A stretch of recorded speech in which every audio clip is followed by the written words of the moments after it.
కొత్తకు బయలుపరచబడినటువంటి ఒక అద్భుతమైన సాక్ష్యాన్ని మనం చూద్దాం. యెషయా గ్రంథము 45వ అధ్యాయము 22వ వచనాన్ని గమనిద్దాం. యెషయా గ్రంథము 45వ అధ్యాయము 22. భూదిగంతముల నివాసులారా నా వైపు చూచి రక్షణ పొందుడి. దేవుడను నేనే, మరి ఏ దేవుడును లేడు. హల్లెలూయా. భూదిగంతముల నివాసులారా నా వైపు చూచి బయలుపరిచాడు. ఓ భూదిగంతము నివాసులారా, భూలోకంలో జీవించుతున్నటువంటి నివాసులారా, ప్రియమైన దేవుని సంగమా గమనించండి. కృపా మినిస్ట్రీస్ నడుపుతున్నటువంటి దైవజనుడు అనిల్ కుమార్ గారు ఏర్పాటు చేసినటువంటి ఈ సెమీ క్రిస్మస్ లో దేవుడు అద్భుతంగా మాట్లాడుతున్న మాట ఏంటంటే, నా వైపే చూడండి, చూసి రక్షణ పొందండి. పొంది దేవుడను నేనే, మరి ఏ దేవుడు. మరి ప్రవక్తకు అలాగే చెప్పాడు. ఆరంభ దశలో చూడండి ఏమని మాట్లాడుతున్నట్టే, దావీదు కీర్తనకారులతో మాట్లాడుతున్న మాట. కీర్తన గ్రంథం 14వ అధ్యాయం, కీర్తనలు 14వ కీర్తన 2వ వచనాన్ని ఒకసారి చూడండి. వివేకము కలిగి దేవుని వెతుకువారు కలరేమో అని యెహోవా ఆకాశం నుండి చూచి. హల్లెలూయా. ఎక్కడి నుండి చూశాడండి? మరి ప్రవక్తకి ఏమని బయలుపరిచాడు? భూ నివాసులారా. మరి ఆరంభంలో దావీదు గారి సాక్ష్యం, దావీదు గారికి బయలుపరిచిన విధానాన్ని చూస్తే ఇక్కడ అంటున్న మాట ఏంటండి? వివేకము కలిగి దేవుని వెతుకువారు కలరేమో అని యెహోవా ఆకాశం నుండి చూసి నరులను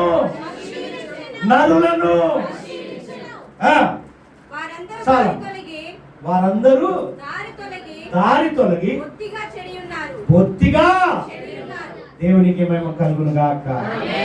ఆయన చూచినప్పుడు మనం ఎలా ఉన్నామా? ఆయన వెతుకుతున్నాడు. నన్ను చూడమన్న వ్యక్తి వెతికే క్రమంలో ఉన్నాడు. అవునా? చూడమని చెప్పిన వ్యక్తి వెతికే పనిలోకి వచ్చేసరికి మనం ఎలాంటి స్థితిలో ఉన్నాము? హల్లెలూయా. దేవునికి మహిమ కలుగును గాక. ఎంత గొప్ప దేవుణ్ణి కలిగి ఉన్నామో చూడండి. ఎందుకు వెతుకుతున్నాడు? నశించిపోతున్నా అందుకు వెతుకుతున్నాడు. ఆల్రెడీ నశించిపోయారు కదా, సగం అయిపోయింది. అందుకే ఆరంభంలో ఆదికాండంలో మాట్లాడిన మాట చూడండి. 6వ అధ్యాయం 12వ వచనంలో ఏమని మాట్లాడుతున్నాడు? దేవుడు భూలోకమును చూచినప్పుడు అది చెడిపోయి ఉండేను. 6వ అధ్యాయం 12వ వచనం. దేవుడు భూలోకమును చూచినప్పుడు అది చెడిపోయి ఉండేను. భూమి మీద సమస్త శరీరులు తమ మార్గమును చెరిపివేసుకొని ఉండిరి. హల్లెలూయా. ఆయన చూసినప్పుడు మన మార్గాన్ని ఏం చేశాము?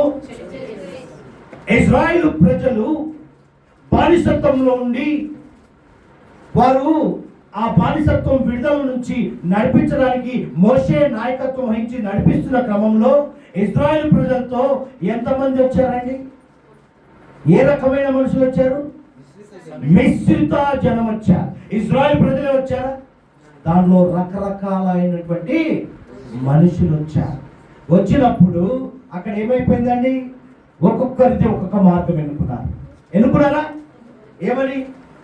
మంచోడు ఉన్నాడు, చెడ్డోడు ఉన్నాడు, చెడగొట్టోడు ఉన్నాడు.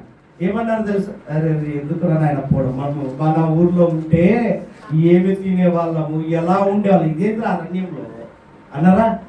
అంటే ఎవరికి తగ్గినట్టు వారు మార్గాన్ని ఎంచుకుంటూ వెళ్ళారు. హల్లెలూయా. అలాంటి స్థితిలో ఉన్న వారిని ఏం చేశాడు దేవుడు? వెతికి రక్షించడానికి వచ్చాడు. దేవునికి మహిమ కలుగును గాక. ఆయన చూచినప్పుడు ఎలా ఉన్నారు? చెడిపోయినటువంటి స్థితిలో ఉన్నారు. అందుకే అంటున్నాడు, మొదట ఏమన్నాడు తెలుసా? మొదటి మాట ఏమన్నాడు? నా వైపు చూడండి అన్నాడు. చూడమన్న దేవుడు ఏమంటున్నాడంటే, వెదికే పనిలో ఉంటే అందరూ ఎవరి మార్గం వారు ఎంచుకొని చెడిపోయిన స్థితిలో ఉన్నారు. ప్రియమైన దేవుని సంఘం, ఈరోజు మనం అలాంటి స్థితిలో ఉన్నామా? అందుకే ఎన్ని క్రిస్మస్లు వచ్చినా, ఎన్ని సెమీ క్రిస్మస్లు పెట్టినా అలాంటి స్థితిలోనే ఉన్నాం. మారామా? మారలేదా? అయితే వాక్యాలన్నీ చెప్పినన్ని వేస్తా? మారలేదా? మారిన ప్రజలుగా జీవించా. అవునా? నేను కరెక్ట్గా అడుగుతాను, మీరు తలలూపుతున్నారు, జాగ్రత్త. సత్యం పలకాలి. అవునా? దేవునికి మహిమ కలుగును గాక. చూడండి, ఆయన చూచినప్పుడు ఎలా ఉన్నారు? మత్తయి సువార్తలోనికి వెళ్ళండి. మత్తయి సువార్త 11వ అధ్యాయంలోనికి వెళ్ళండి. 11వ అధ్యాయం 28-29 చదవండి. ప్రయాసపడి భారము మోసుకొనుచున్న సమస్త జనులారా, ఎవరి మార్గం వాళ్ళు ఎంచుకొని, ఎవరి ప్రయాసం వాళ్ళు, నా బాధ నాకుందిరా బాబు, నువ్వేంది యేసయ్య కాడికి రమ్మంటావు, నువ్వేంది చర్చికి రమ్మంటావు, నువ్వేందయ్యా పాస్టర్ పిలుస్తావు, నా గోస నా అంటావా?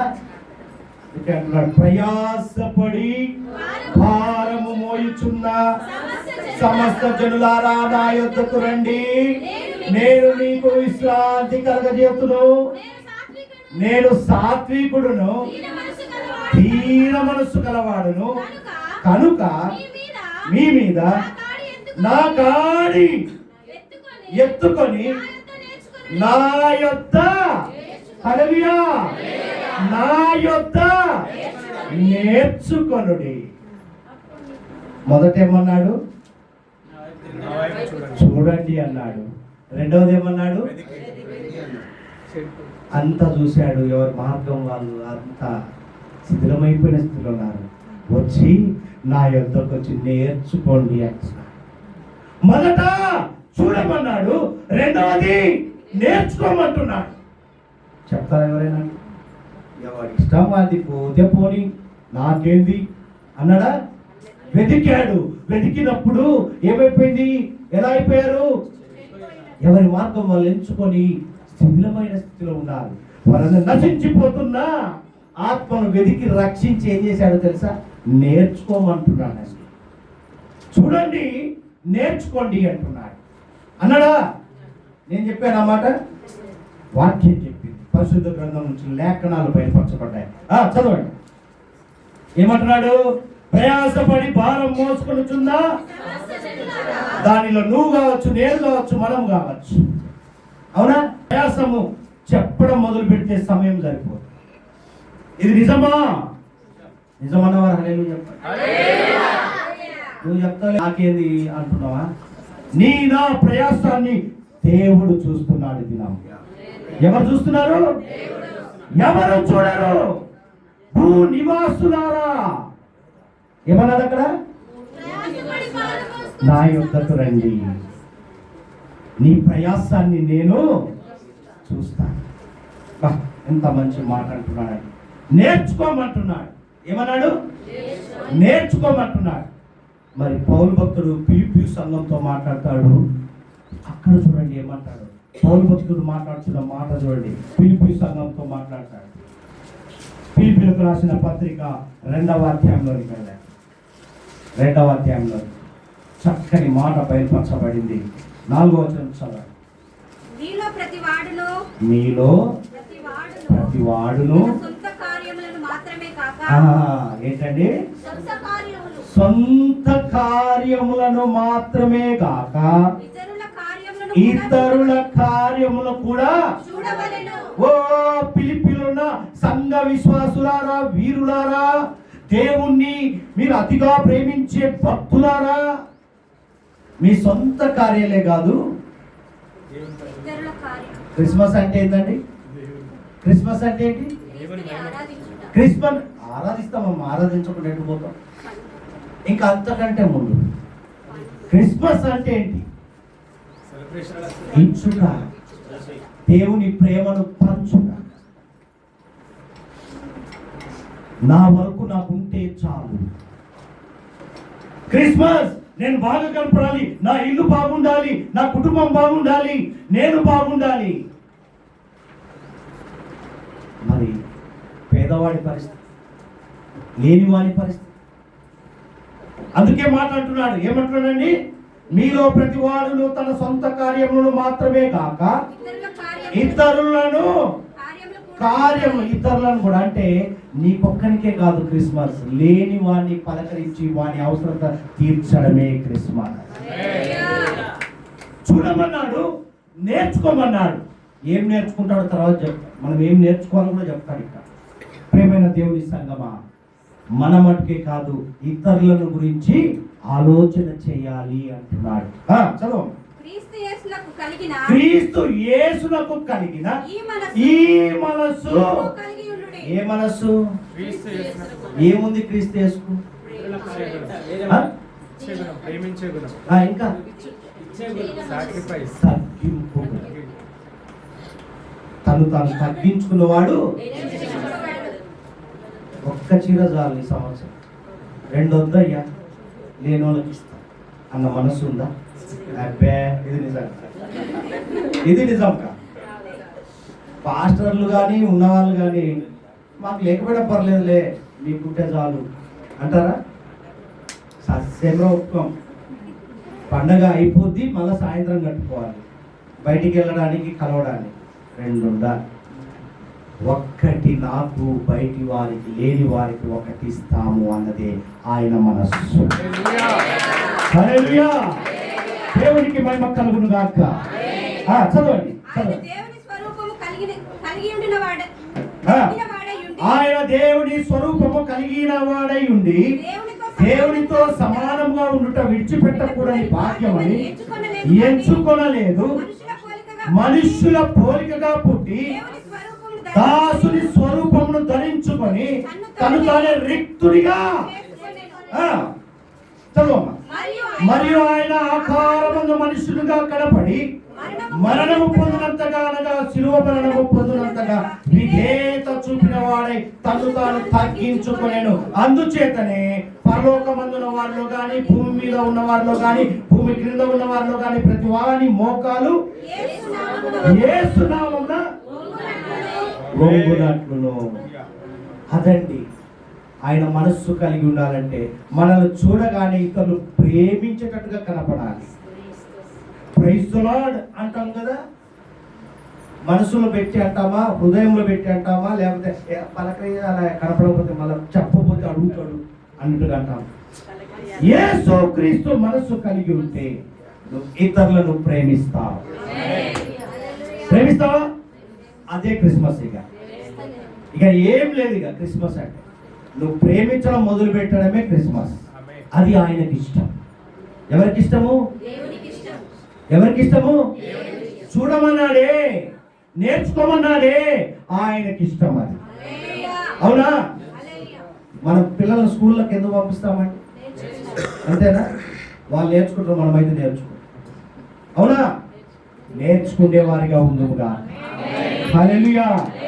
దేవునికి మహిమ కలుగును గాక. చదువు. అందుచేతను పరలోకమందున్న వారిలో గాని, భూమి మీద ఉన్న వారిలో గాని, భూమి క్రింద ఉన్న వారిలో గాని ప్రతి వాని మోకాలును యేసు నామమున వంగునట్లు. ఆమేన్. విధేయత నేర్చుకోమన్నాడు, చూడమన్నాడు, నేర్చుకోమన్నాడు. తర్వాత విధేయత కలిగి జీవించమంటున్నాడు. ఏమంటున్నాడు? విధేయత కలిగి, తగ్గింపు కలిగి జీవించమని కోరుకుంటున్నాడు. ఈ మధ్యాహ్న సమయంలో 3 మాటలు చూడండి, నేర్చుకోండి, చూసిన దాన్ని బట్టి జీవించమంటున్నాడు. హల్లెలూయా. దేవునికి మహిమ కలుగును గాక. మత్తయి సువార్త 2వ అధ్యాయము 6వ వచనానికి వెళ్దాం. మత్తయి సువార్త.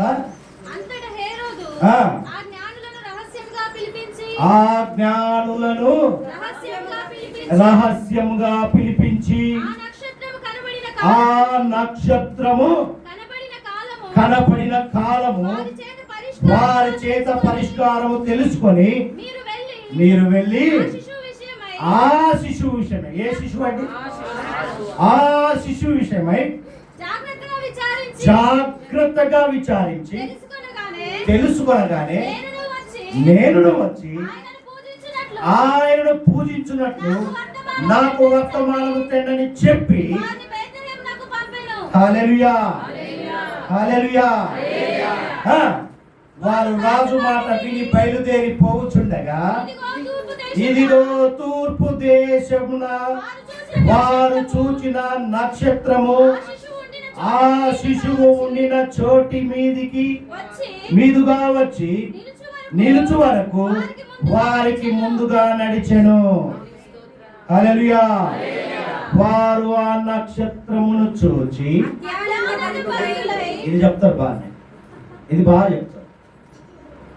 తూర్పు దేశపు జ్ఞానులు ఏం చేశారండి? తూర్పు దేశపు జ్ఞానులు ఎక్కడికి వచ్చారు? దేని చూసి వచ్చారు? చెప్పరు. ఇంటి మీద స్టార్లు పెడతాము, లైట్లు వెలిగిస్తాము. దేని చూసి వచ్చారు? తూర్పు దేశపు జ్ఞానులు. పాట పాడతాను చక్కగా, ఎత్తండి.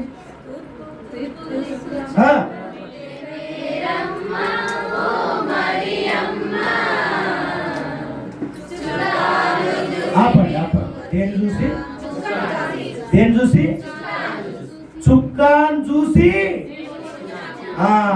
మరి మనం ఎందుకు స్టార్ పెడతాం? ఆ చుక్కను చూసి అక్కడ ఏదో జరుగుతుందని ఎరగని ప్రజలు వస్తారు. దేవుని ఎరుగని ప్రజలు వస్తారు. నువ్వు తెలియకనే సువార్తను అందిస్తున్నావు. ఆ చుక్కను చూసి, అంటే నన్ను ఏమంటాడు? భూనివాసులారా నా యొద్దకు, అంటే గుర్తేంటి? ఆ చుక్క. తూర్పు దేశపు జ్ఞానులు ఏ చుక్కను చూసి వచ్చారండి?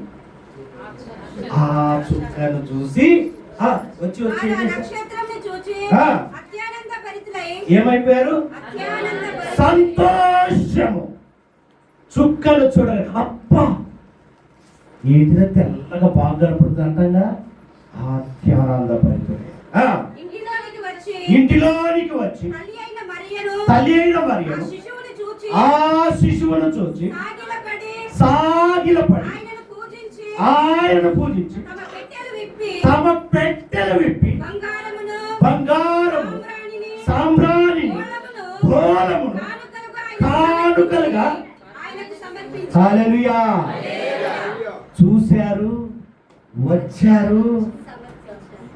పెట్టెలు విప్పడం అంటే తమ హృదయాన్ని విప్పారు, సమర్పించు.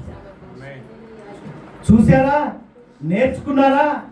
సమర్పించారా? ఆ విధంగా జీవించుకుంటూ వెళ్ళారు. అంటే మన జీవితంలో కూడా చూసామా? నేర్చుకున్నామా? హృదయం విప్పి సమర్పించుకోవడం నేర్చుకోవాలి. అందుకే ఆయన చూడమన్నాడు. చూసి ఏం చేశారో తెలుసా? చదవండి.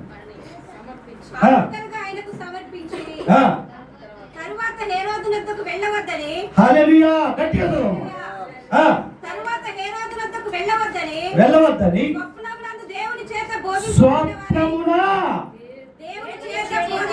చూడండి, అపవాది కుట్ర పని రాజు చేత అక్కడ ఏమి జరిగిందో, ఆ నక్షత్రము ఎక్కడుందో నాకు తెలియపరచండి అని చెప్పి అపవాది కుయుక్తిని ఏం చేసి వాడుకోవాలని చూస్తే, దేవుని జ్ఞానము ఆ చుక్క ఏం నేర్పిందండి?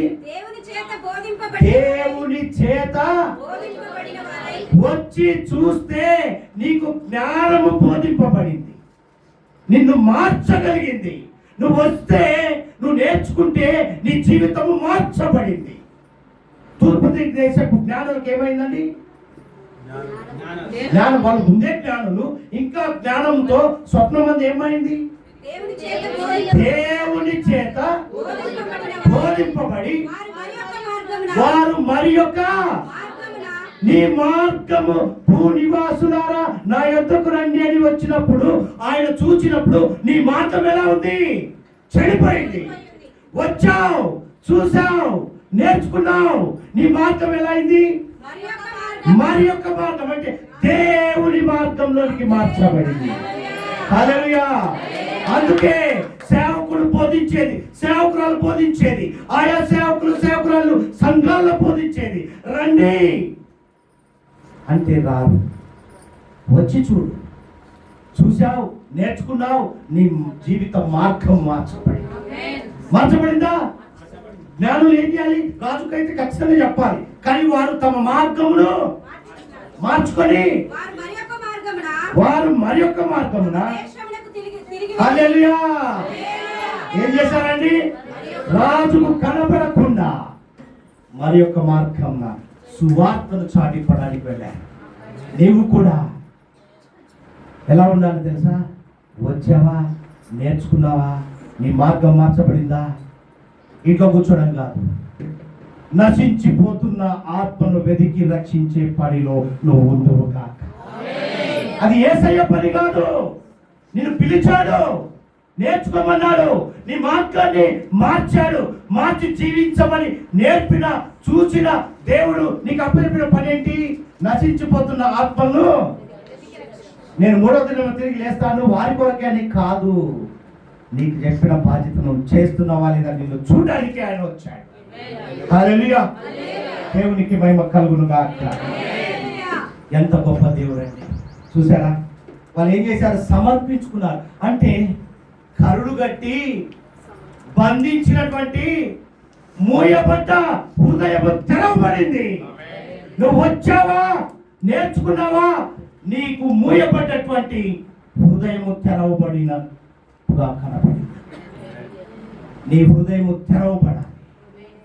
తెరవబడాలి. అందుకే ఆయన రమ్మంటున్నాడు, నేర్చుకోమంటున్నాడు. తెరవబడినట్టుగా నీ జీవితాన్ని మార్చబోతున్నాడు. హల్లెలూయా. దేవునికి మహిమ కలుగును గాక. వాళ్ళు సమర్పించుకున్నారు. నువ్వు ఈ దినము కమిట్మెంట్ కా. ఈ క్రిస్మస్, ఈ సెమీ క్రిస్మస్, ఈ 22వ తారీఖు 12వ నెల 25వ సంవత్సరంలో నువ్వు ఒక కమిట్మెంట్తో ఉండాలి. నేను వచ్చాను, పిలిచాడు, పిలిచిన దేవుడు నమ్మకస్తుడని నేను చూడడానికి వచ్చాను. ఆయన చెప్పింది నేర్చుకున్నాను. నేర్చుకున్న వెంటనే నా హృదయము మూయబడిన హృదయాన్ని తెరిచాను, సమర్పించుకున్నాను. ఇక మొదలు నా మార్గం ఎంచుకున్నాను. యేసయ్య కొరకే నేను జీవిస్తాను. హల్లెలూయా. యేసయ్య లేకపోతే నా జీవితం వ్యర్థము. హల్లెలూయా అనే కమిట్మెంట్ తో తిరిగి వెళ్తూ గాక. ఒక్క ఆత్మైనా దొరుకుతుందని వెతుకుతున్నాడండి. మన దేవుడు ఎవరు? వెతికే దేవుడు, చూచే దేవుడు, నేర్పే దేవుడు, మార్గాన్ని మార్చి నీ జీవితాన్ని మార్చే దేవుడు. హల్లెలూయా. దేవునికి మహిమ కలుగును గాక. అందుకే ఏమంటాం? దావీదు పట్టణమందు నేడు రక్షకుడు ఎవరి కొరకు? మన కొరకు. అందుకే అంటాడు కదా, భూ నివాసులారా రక్షణ. ఇప్పటి వరకు రక్షణ అనే అనుభవం లేదేమో, అందుకే రమ్మంటున్నాడు, నేర్చుకోమంటున్నాడు. నీ మార్గం, నీ కఠినమైన హృదయాన్ని తెరిచి తగ్గింపును, వినయ విధేయతలు నేర్పి ఆయన మనస్సు కలిగిన జీవితము నీకు ఇచ్చి జీవించమని నడిపిస్తున్నాడు నా దేవుడు, మన దేవుడు. హల్లెలూయా. దేవునికి మహిమ కలుగును గాక. అందుకే అన్నాడు, దావీదు పట్టణమందు నేడు పుట్టలేదండి. నేడు పుట్టాడా? జగత్ పునాది వేయబడక మునుపే. కానీ మనకు మాత్రం నేడుగానే ఉన్నట్టుగా. అంటే మనం నేడు క్రైస్తవులమా? గట్టిగా కాదు కదా. కాదు కాబట్టి నీ జీవిత మార్గం మార్చబడింది. హల్లెలూయా. ఒకవేళ నీ జీవిత మార్గము అటు ఇటు సంశయం ఉందేమో, ఈ రోజు విడుదల కలుగును గాక. నీ కట్లు విప్పబడ్డాయి. ఇప్పటి వరకు నువ్వు వచ్చి చూసావేమో, నేర్చుకోలేకుండా వెళ్ళిపోయావేమో. ఇక మొదలు ఈ రోజు నీ హృదయ తలుపులు తెరవబడుతున్నాయి. ఎందుకో తెలుసా? చుక్కాను చూసి వచ్చావు. దేని చూసి వచ్చావు? వచ్చిన వెంటనే సంతోషముతో నీ హృదయం నింపబడింది. ఆ నింపబడిన హృదయాన్ని తెరవబడాలి కదా. తెరవకపోతే ఏదైనా విన్నాం అనుకోండి, అది చెప్పేదాకా కడుపులో ఏమవుతుంది? అన్నం కూడా ఆకలి కాదు. అలాగే ఉండాలి దేవుని విషయంలో కూడా. ఎలాగుండాలి? ఎలాగుండాలి? ముసలమ్మ ముచ్చట్లు, అది కావాలి, అది కావాలి. ఈ రోజు నుంచి అవన్నీ మార్గం మార్చు. నిన్ను మార్చడానికి వచ్చాడు. ఎవరు వచ్చారు? వచ్చాడా? ఎప్పుడో వచ్చాడు, నువ్వే గుర్తించాలి. ఇక గుర్తించుదుము గాక. హల్లెలూయా. దేవునికి మహిమ కలుగును గాక. అందుకే అంటాడు, పేతురు గారు రాస్తారు చక్కని మాట, చూద్దాం చివరిగా. పేతురు గారు రాసిన మాట, మొదటి పేతురు 2వ అధ్యాయము 9-10 వచనాలతో పేతురు గారి సాక్ష్యం కూడా విన్నాం. అయితే మీరు చీకటిలో నుండి ఆశ్చర్యకరమైన తన వెలుగులోనికి మిమ్మల్ని పిలిచిన వాని గుణాతిశయమును ఎవరు? ప్రచురము చేయు నిమిత్తం ఏర్పరచబడిన వంశము, రాజులైన యాజక సమూహము, దేవుని సొత్తైన. నువ్వు ఆశమాష వ్యక్తులు కాదు. నువ్వు క్రిస్మస్ బిడ్డవు కాదు. క్రిస్మస్ బిడ్డవు కాదు. క్రిస్మస్ ఆత్మవు కాదు. ఎవరు నువ్వు? ఏర్పరచబడిన. అంటే నువ్వు చూచావు, నేర్చుకున్నావు, నీ జీవితాన్ని మార్చిన యేసయ్య గురించి చాటి చెప్పే పనిలో నువ్వు ఉన్న వ్యక్తివి.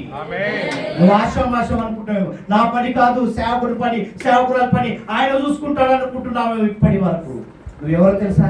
చీకటిలో కూర్చున్నా. అయితే మీరు చీకటిలో నుండి ఆశ్చర్యకరమైన తన తన తన వెలుగులోనికి మిమ్మల్ని పిలిచిన వాడు. అందుకే భూదిగంత నివాసులరా. అందుకే అమ్మా, నీ చీకటి బ్రతుకును మార్చి వెలుగులోనికి తెచ్చిన దేవుడు చెప్తున్న మాట, నువ్వు ఇప్పటి వరకు క్రిస్మస్ భక్తుడివేమో, సెమీ క్రిస్మస్ భక్తురాలివేమో కాదు బిడ్డ. నువ్వెవరో తెలుసా?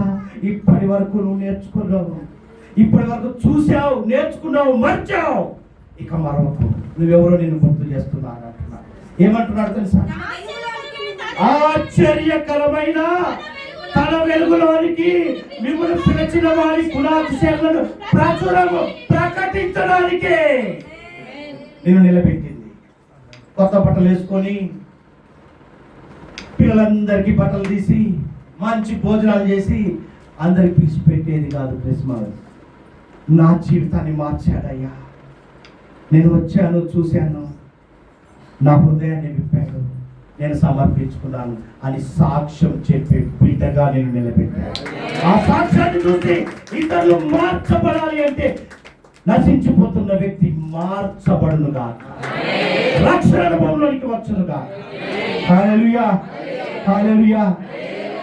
చదువు. రాజులైన యాజక సమూహమును, పరిశుద్ధ జనమును, దేవుని సొత్తైన. అదండి క్రైస్తవులు అంటే పేదోళ్ళు అనుకుంటున్నారండి. క్రైస్తవులు అంటే వెనుకబడిన వారా? దేవుని సొత్తైన. ఆయన తోడుగా ఉంటే మనము బలవంతులం, ఐశ్వర్యవంతులం, బలిసిన దేవుడు. మన దేవుడు ఎవరు చెప్పరు? మాట కాదు, బలిష్ఠుడైన. ఆయన భుజముల మీద ఏలయనగా ప్రవచన వాక్యం చదవండి. యెషయా గ్రంథం 9వ అధ్యాయం 6వ వచనంలో రాయబడిన మాట, ఏలయనగా మనకు శిశువు పుట్టెను, ఆయన భుజముల మీద రాజ్యభారము నేను, ఆశ్చర్యకరుడు, ఆలోచనకర్త, బలవంతుడైన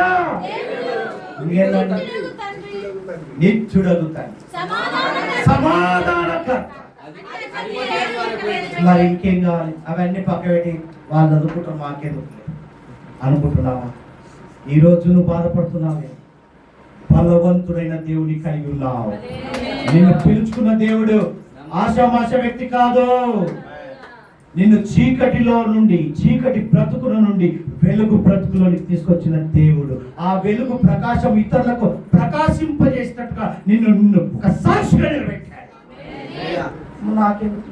నాకెందుకు ఆయన చూసుకుంటాడు. ఎవరు చూసేది?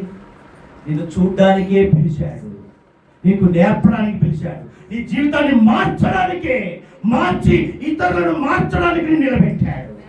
అది క్రిస్మస్. ఏది క్రిస్మస్? నువ్వు ఇతరులను మార్చేది క్రిస్మస్. సంవత్సరాలు క్రిస్మస్ చేస్తూ పోతున్నావు. ఎవరినైనా మార్చావా? ఎవరినైనా సంఘానికి తీసుకొచ్చావా? చెప్ప ఎత్తడి చేతులు. ఎంతమంది తీసుకొచ్చావు? నువ్వు నిజమైన దేవుని బిడ్డ. అంటే మిగతా వాళ్ళు కారని కాదు, మీరు ఇంకా అనుభవంలో ఉన్నారు. అనుభవంలో నుండి బయటికి రావాలి. ఈరోజు కమిట్మెంట్ చేసుకోండి. నేను దేవుని సొత్తైనా, నన్ను ఎన్నుకున్నాడండి, ఎవరికో నాకు పని లేదు, నన్ను మాత్రం ఎన్నుకున్నాడు. నేను ఒక్క ఆత్మనైనా రక్షిస్తాను. రక్షణ అనుభవం నేర్పి మందిరానికి చుక్కను చూసి వచ్చారు, మార్గాన్ని మార్చుకొని వెళ్ళారు. వారి మార్గం మార్చే పని నీకు అప్పచెప్పాడు దేవుడు. ఎవరికో అప్పచెప్పలేదు. సేవకుడికి సేవకుడికి అప్పచెప్పలేదండి, సంఘానికి అప్పచెప్పలేదు. నిన్నుగా నీకు అడుగుతున్నాను. నేనే దేవుడను, జాగ్రత్త అంటున్నాడు. హల్లెలూయా. దేవునికి మహిమ కలుగును గాక. ప్రియమైన దేవుని సంగమా, ఈ సెమీ క్రిస్మస్ లో దేవుడు చెప్తున్న మాటను గమనించండి. ఏమన్నాడు? చూచి నేర్చుకొని జీవించు. ఏం మార్చుకోమన్నాడు? నీ ప్రవర్తన, నీ బ్రతుకు జీవితం. ఇప్పటి వరకు చీకటిలో ఉన్నావేమో, ఇప్పటి వరకు అయోమయ పరిస్థితుల్లో ఉన్నావేమో. ఆయన దగ్గరికి వచ్చావా? నేర్చుకున్నావా? ఇక చూడు, నిన్నెవరు ఆపలేరు. అయ్యో యేసయ్య బిడ్డ, నిన్ను చూడగానే ప్రేమిస్తారని. నువ్వు ప్రేమించేటట్టున్నా. నేను యేసయ్య బిడ్డనని చెప్పి ఇట్లా అన్నవా, చంప కొడితే కింద పడతావు. జాగ్రత్త. దేవుడితో జోక్ చేయండి. ఆశామాష వ్యక్తి కాదండి. నువ్వు ఆశామాష వ్యక్తివి కాదు, బలవంతుడైన దేవుని కలిగి ఉన్నావు. కాబట్టి నేర్చుకోవడానికి వచ్చావా? మొదట ఏం చేశావు? చూసాం, నేర్చుకున్నాం, మారిన మనసుతో తిరిగి వెళుదుముగా. ఇదండి క్రిస్మస్. దేవుడు చెప్పిన మాటలు మీకు బోధించాను. దేవుని చిత్త ప్రకారము ఈ దినము మీరు వచ్చారు, చూశారు, నేర్చుకున్నారు, మార్గాన్ని మార్చుకొని జీవించే పనిలో వెళ్తూ అనేకులను పడిపోయిన వారిని నువ్వు పడకుండా, వాడు పడిపోయినా మనం పడిపోదాం అనుకున్నావా? పడిపోని అనుకున్నావా? నువ్వు పడిపోకుండా పడిపోయే వాడిని నిలబెట్టుదుగా. దేవుడి మాటలు దీవించునుగా. అలాగే